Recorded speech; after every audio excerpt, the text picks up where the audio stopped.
Bonjour à tous et bienvenue dans cette nouvelle édition spéciale et dans l'actualité ce samedi midi. Quelle est la situation en France alors que le pic de la pandémie est attendu? Le nombre de décès a fortement augmenté après l'ajout de chiffres du nombre de décès en EHPAD liés au Covid-19. Nous ferons un point complet sur la situation et sur les mesures récemment annoncées par le gouvernement avec nos envoyés spéciaux. La Chine rend hommage aux plus de 3300 disparus liés au coronavirus. Le pays assouplit ses mesures de confinement 3 mois après le début de l'apparition de ce virus et pourtant il est encore présent. 600 000 cas ont été détectés dans un comté du centre du pays, placé en quarantaine. Les autorités s'inquiètent d'une nouvelle vague de contamination. Les supermarchés pris d'assaut mais connaissent une forte affluence depuis le confinement avec des difficultés de réapprovisionnement alimentaire. De nombreuses alternatives voient le jour, exemple à Bordeaux où un drive fermier est en pleine activité, un succès au rendez-vous. Enfin, si le temps vous paraît interminable, nous vous proposons une toute nouvelle rubrique, la Minute Série, avec Romain qui nous donnera son avis sur une série du moment et c'est à voir à la fin de ce journal. La France va entamer une nouvelle semaine de confinement. Le pic de la pandémie du coronavirus est attendu au courant de ce week-end et pourtant le nombre de cas testés positifs au Covid-19 est en hausse et il s'élève à 278 000 contaminés et 6 507 décès depuis son apparition en France. En 24 heures, ce sont 588 nouveaux cas qui ont été recensés sur le pays. Le nombre de décès liés au coronavirus en EHPAD vient d'être ajouté au compteur. Où en sommes-nous concrètement en France avec Mathis Armand? En France, les premiers bilans du nombre de décès dans les EHPAD ont commencé à sortir le 2 avril. Les personnels de ces établissements craignent en effet une hécatombe du fait de l'âge des résidents. Mais à présent, c'est quelque chose d'autre qui inquiète le corps médical, le risque de pénurie de médicaments. En tout cas, les initiatives se poursuivent en France pour soutenir les personnes qui sont tous les jours sur le terrain. Ces derniers jours, de nouvelles mesures ont été annoncées, notamment sur la manière dont pourrait se dérouler le déconfinement. Le gouvernement envisage de le faire progressivement et hier, le ministre de l'Éducation, Jean-Michel Blanquer, a annoncé de nouvelles directives quant au déroulement des futurs examens de fin d'année. Détail avec Océane Mallet. Les futurs bacheliers de l'année 2020 vont vivre un moment historique. Le ministre de l'Éducation nationale, Jean-Michel Blanquer, a confirmé ce vendredi que les conditions n'étaient pas réunies pour que les épreuves se déroulent normalement. Ainsi, l'examen du baccalauréat se fera uniquement sous la forme d'un contrôle continu. La solution mixte, épreuve écrite et épreuve en contrôle continu, avait été étudiée mais a finalement été écartée. Ainsi, la moyenne obtenue par l'élève au bac sera donc la moyenne obtenue au cours des 3 trimestres de l'année. Les notes anticipées obtenues aux épreuves du bac 2019, l'écrit et l'oral de français seront gardés. Pour les élèves de première, une seule épreuve sera organisée, l'oral de français.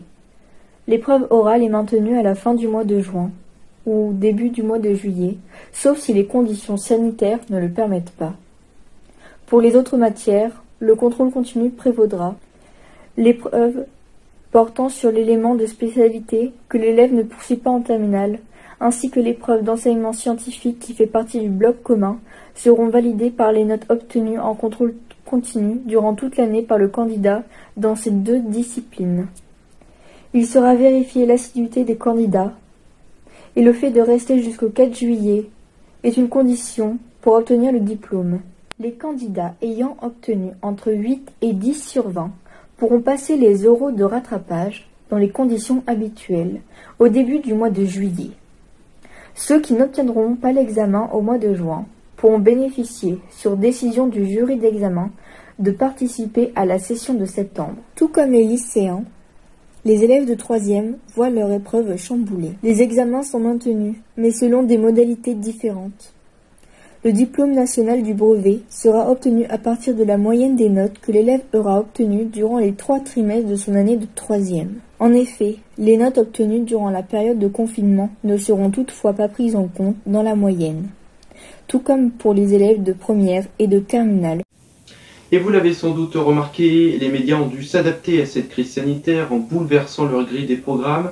Alors, sujet annulé ou reporté, reportage de Mathis Armand. Le coronavirus chamboule aussi les médias et leur organisation.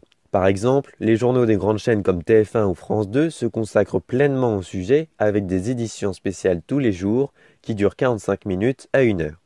TF1 met aussi 7 à 8 en quotidienne pour pallier à la suppression de programmes.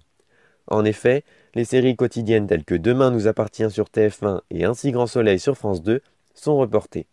Les rediffusions sont aussi nombreuses depuis le début du confinement. Les plateaux ne pouvant accueillir de public et les tournages étant suspendus, il faut quand même remplir les grilles de programme. France 2 a par ailleurs réalisé une émission en plateau cette semaine et sans public, en respectant les mesures du gouvernement. Les présentateurs Samuel Etienne et Faustine Bollert se tenaient à plus d'1 mètre de distance dans l'émission ensemble avec nos soignants. De plus, les invités intervenaient par Skype. Afin de garder des inédits, TF1 en garde pour la durée du confinement et en ne diffusant par exemple un seul épisode des Bracelets Rouges au lieu de 2. Ensuite, France 4 mobilise sa chaîne pour donner des cours à distance à la télé à tous les niveaux, du CP jusqu'en terminale. Canal+ est aussi en clair, mais seulement jusqu'au 31 mars, suite à une plainte de TF1 et M6 sur le sujet. Et enfin, des émissions radio telles que Manu dans le 6-9 sont faites, avec des chroniqueurs qui sont chacun chez eux pour éviter d'aller au studio. Alors, le moins qu'on puisse dire, c'est que le coronavirus aura eu beaucoup de conséquences, y compris chez les médias. Et voilà, ce reportage, lui, n'a pas été annulé. L'enfermement dû au confinement a lui fait augmenter le nombre de violences conjugales qui a augmenté à plus de 30% depuis la mi-mars. Des hommes et des enfants sont aussi cibles, mais c'est bien souvent les femmes qui restent les plus exposées. Un fléau qui perdure et de nouvelles mesures sont en cours. Je vous propose d'écouter le ministre de l'Intérieur, Christophe Castaner. Écoutez. Pharmacien, je voudrais des masques 19 et à ce moment-là, c'est un signe d'alerte. Et bien du coup, je ne vais pas moi définir ce nom de code et si je le disais, il n'aurait aucun sens. Nous allons avancer pour que ce soit partout sur le territoire national un des moyens de protection. Un système qui a notamment fait ses preuves en Espagne. Il existe 2 numéros qui s'affichent en bas de votre écran si vous êtes victime de ces violences conjugales. Le premier, 3919, que vous voyez, contre les violences faites aux femmes, mais il y a aussi un autre numéro qui est pourtant dédié pour les personnes sourdes et malentendantes, et il s'agit du 114 qui est pourtant aussi très utilisé. À l'échelle mondiale, ce sont donc 1 131 713 cas confirmés depuis le 31 décembre dernier et 59 884 décès dans les 181 pays touchés. En Europe, on dénombre 482 016 cas confirmés et 35 862 décès. En Chine, le pays lui assouplit ses mesures de confinement, le port du masque et les distances de sécurité sont tout de même maintenues. Et pourtant, le pays crée une nouvelle vague après la découverte dans un comté du centre du pays de nouveaux cas au coronavirus. Ce sont 600 000 personnes qui sont confinées après avoir été testées positives. Et ce matin, un hommage en mémoire aux 3300 disparus suite à cette pandémie a eu lieu en Chine. Vous le voyez sur ces images, les drapeaux en berne et les sirènes ont retenti à 10h ce matin, heure locale.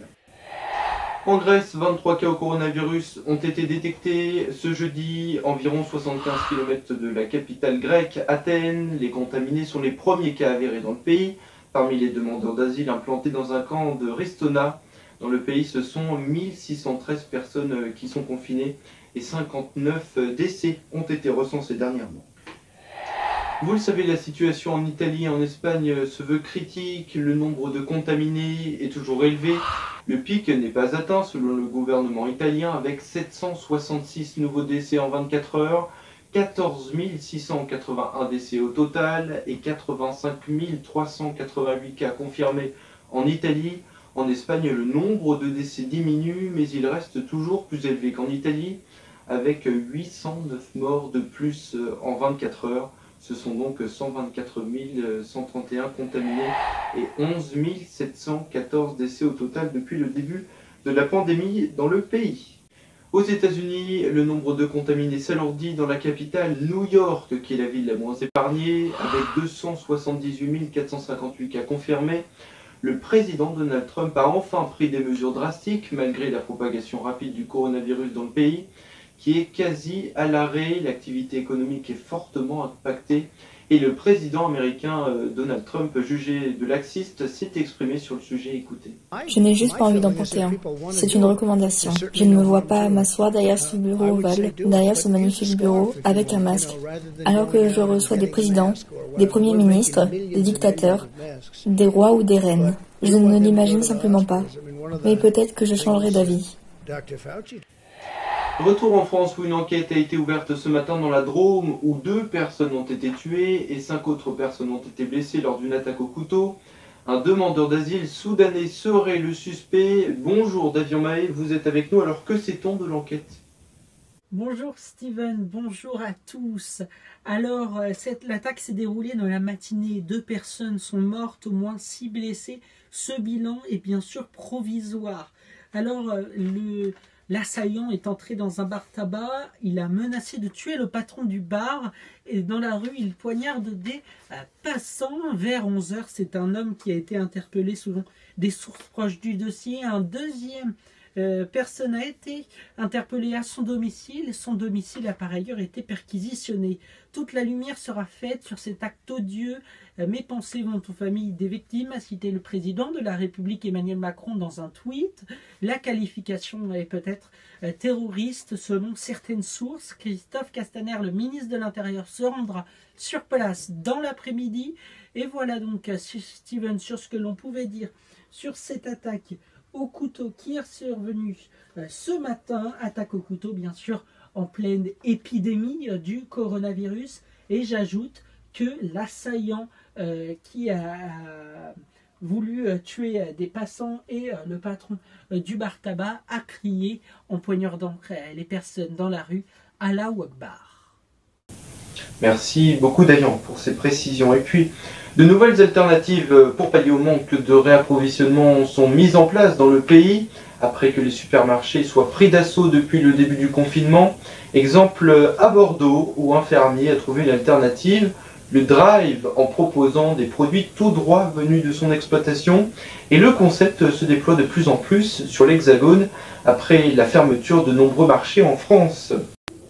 Et c'est dans ce contexte que nous vous proposons avec Code Production durant ce confinement une toute nouvelle rubrique, la Minute Série. Dans quelques instants, Romain vous donnera son avis sur une série qu'il a regardée. Si vous avez vu tous les épisodes de La Casa de Papel, eh bien ce reportage est donc fait pour vous regarder. Alors que nous devons tous rester chez nous pour s'occuper, je vais vous parler dans chaque épisode d'une série à ne surtout pas louper pendant ce confinement.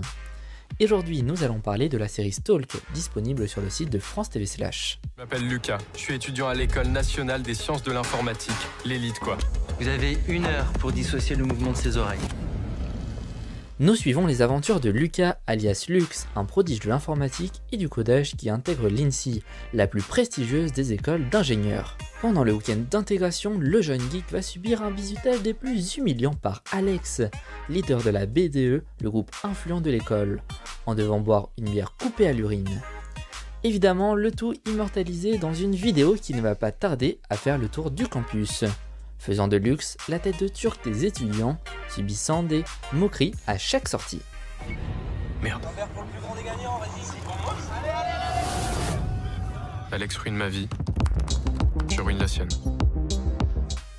Assoiffé de vengeance et voulant sauver son honneur, Lux va utiliser ses dons en codage pour ruiner la vie de son bourreau Alex, en le stalkant pour lui faire vivre une vraie descente aux enfers. Mais Lucas pourrait bel et bien se retrouver dans un engrenage qui va vite le dépasser et se retourner contre lui, le faisant passer de victime à bourreau et mettre les gens qu'il aime ainsi que toute la fac en danger. S'il continue comme ça, le campus va exploser, c'est sûr. J'ai rien à cacher. C'est ça, ouais.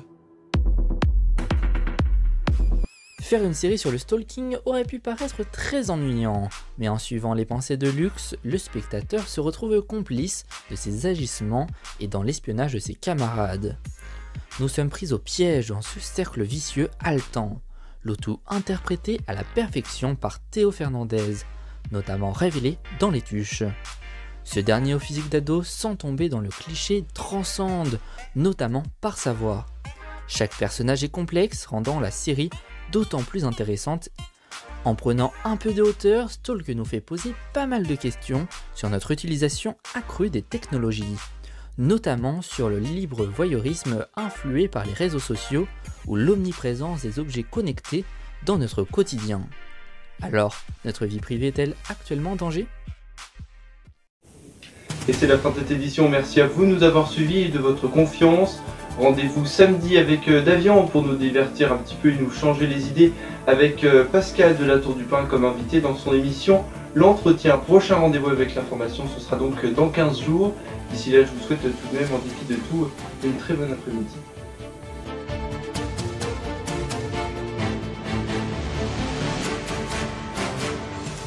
Retrouvez toutes vos infos et en replay sur AR1 Inside News.